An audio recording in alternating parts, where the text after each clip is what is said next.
Okay, anytime you want to. One of the problems that we have in the United States is that healthcare operates for profit. And it's an area that should not operate for profit. People who are sick should not be exploited for the profit motive.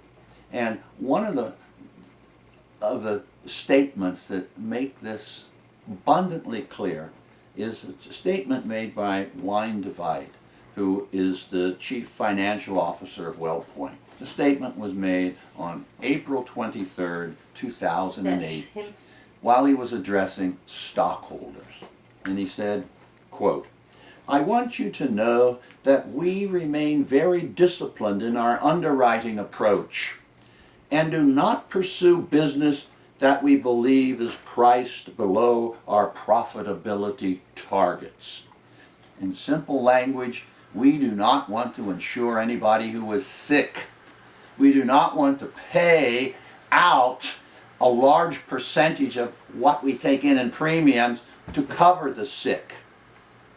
In fact, most companies operate by paying out around 78, 79, 80% of what they take in for treatment.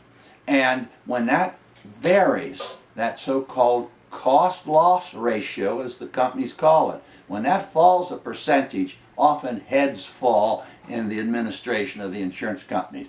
Because when you're insuring millions of people and one percentage drops in what you're paying out, that means millions of dollars loss of profit. The main purpose for the existence of insurance companies is to provide income for their stockholders. They do not exist to provide medical coverage for the sick. There is an absolute contradiction in moral values in the system we have, because profit is made from the ill, the sick, the dying, and that is no place to be making profit. The problem that I have just explained, which was illustrated by the statement by the financial officer of WellPoint, that is going on 1,300 times in this nation by each single insurance company.